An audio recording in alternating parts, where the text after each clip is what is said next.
Dave, it's been 10 years though since the last Sight and Sound greatest films of all time poll, and not only have they given us a new list, but they've given us I think some interesting changes in the list, as well as, and I think that's really buoyed by the fact that the number of participants in the poll doubled since the last time they did this. So a lot more voices, a lot more opinions on Yep. here.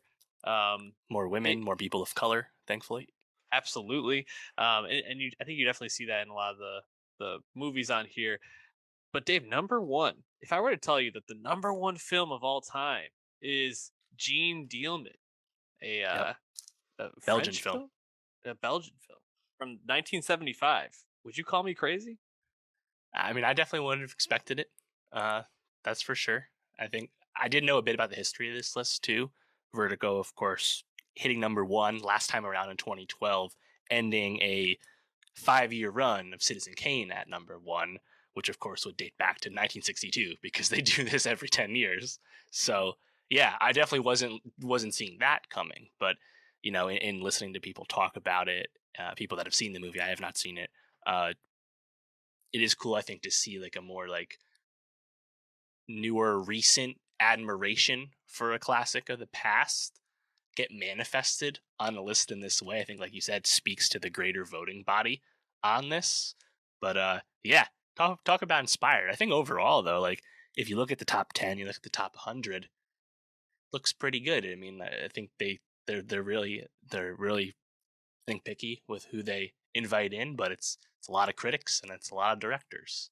And I think the BFI, British Film Institute, which runs the magazine, like I think they did a pretty good job. And to me, like it's just kind of like a cool document, like to look at. So I've looked at the 2012 list many times before, and for me, really, it's like as a film fan who's watched a lot of movies, I think it also makes me aware of all the movies I still haven't seen. And a list like this definitely like reiterates that, right? It's like, oh, I know that's great. I just haven't seen it yet. Yeah, absolutely. I mean, just going through, I was like, oh yeah, I've seen maybe like 20 to 30 of these. Yeah, it's There's about just 30. so much, so much on there that you really have to be like a deep film head to have gotten to all of it. Yeah, I think it's interesting to see the critics poll and then see the results of the directors poll, right? Right, they are separate. Um, so the directors poll, the number one spot is 2001: A Space Odyssey, which if you're a betting person, you probably have that as like a top five, no Right. doubter. Yeah. Um, It's only number 6 on the critics poll. Only number six, not even top five, which is crazy. In the Mood for Love, Yep. 2000 movie that I'd never heard of. Wong Kar Wai, man. Yeah, that's his Yeah. most popular movie for sure. But yeah, I'll admit Wong Kar Wai definitely a blind spot in my movie watching experience. But yeah, the director's poll I think is a lot more in line with what I expected. 2001, Citizen Kane, The Godfather, top three. I mean that just makes sense to me. Um, Gene Dealman is number five on that.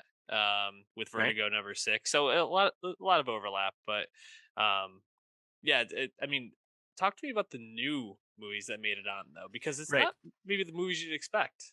Yeah, and I think 2012 I think only had like I want to say like 2 movies get in from the Hmm. 2000s in like the previous decade. And that was an open question going into this, something I definitely was thinking about myself. It's like what movies of the 2010s will crack in there, right? We did a best movies of the 2010s podcast at the end of 2019. Check that out. Um, Great year for movies.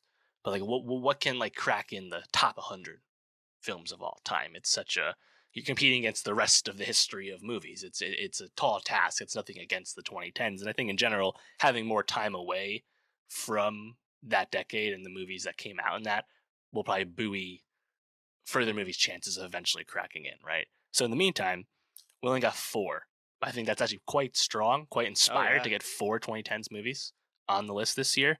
And those 4 would be Get Out, Moonlight, Parasite, and all the way at number 30, Portrait of a Lady on Fire. insane. What? Portrait of a Lady on Fire? First of all, above those three, I would never put it above those three. And then at number 30 all time, what was your take on that? So I think I had to take that. I think as a lot of people had to. It's like, oh man, that's tough for Portrait because it's like Portrait of Lady Fire does not deserve like hate like this, Hmm. you know. Yeah. Um, I do think it's an inspired pick to put in there, though. Are those my top four movies of 2010s? They're not, but like in terms of like making this list, like I was like, yeah, Parasite was the one I was like really hoping would get in. And I Hmm. was thinking about that and like the follow up the week leading up to this, and I'm really happy to see that in there. You know, that only came out Yeah. in 2019. It's so new. You could also get Portrait though, which also came out in 2019. It's pretty cool, pretty crazy though. It's funny when you talked about this list coming out. The first one that came to mind for me was Get Out. I figured Jordan Peele would probably get on there in some way, and Get Uh, Out makes the most sense. But it only came in at number 100, so barely cracked the list. But I was definitely glad to see that. Parasite makes so much sense, and probably is the one that should have came to mind for me.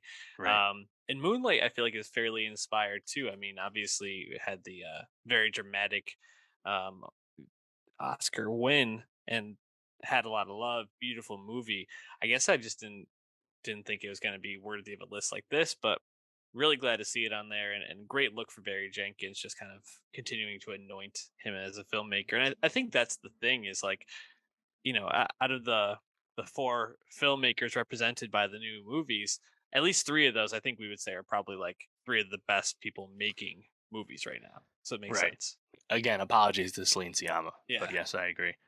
I think like, what do you think is like a really like credible case to crack this list, right? Because like my number one movie was of the 2010s is The Social Network, Fincher, but like I understand why that maybe doesn't get on there, you know. Um, Mhm. I think something like Mad Max Fury Road though perhaps has more of like a posterity case for Yeah. something like this. It's an interesting question. You know, you Action have to in also think of general. international film as well, Yeah. which is I think a big part of how Portrait and Parasite cracked through here. Of course, neither one is an English movie, but yeah, I mean it's quite challenging, right? Um, like Tree of Life, is that on there because that came out in 2011, right before 2012? I don't think so. Tree of Life isn't on there, right? From Malik. No, Tree of Life didn't make it. Yeah, Yeah, a lot of genres are not as represented on this as you might expect. I think there's only like one or two westerns. I don't think there's yeah. many. Searchers is right there towards the top. Yeah, I don't think there's a lot of like action films No, on here, and so I think I guess like Blade Runner might be like one of the only like sci-fi ones, that and Space Odyssey. But I wonder if Blade Runner 2049 eventually could make it on there. I I don't know don't about know. that. I feel like there's other sci-fi classics you could go to first. Hmm. Yeah, it's hard to think about like now, like, and you're talking about in the last decade, what other movies could Yeah. make it on. Yeah. Yeah, it's really tough. I mean, Social Network, I think, could make sense. I think it's actually I think it's a movie that's aged well in a lot of ways, but also with how much things with Facebook and now Meta have like shifted, it's like Yeah. almost kind of like aged poorly in a way because it's so old, and Right. with how fast it all moved. Maybe something like Lady Bird, Greta Gerwig. That's a good call. I That's could more. see that. I think that's something that kind of has more timeless feel to it Yeah. because it's already set in the past. You know. Um. Yeah. No. It's obviously it's impossible to make a top 100 that would please everyone. We know that, but Yeah.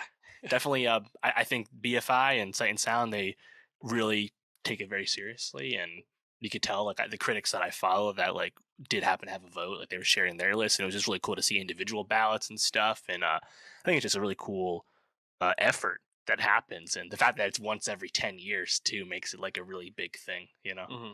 Yeah, definitely cool to talk about and a cool way to think about movies.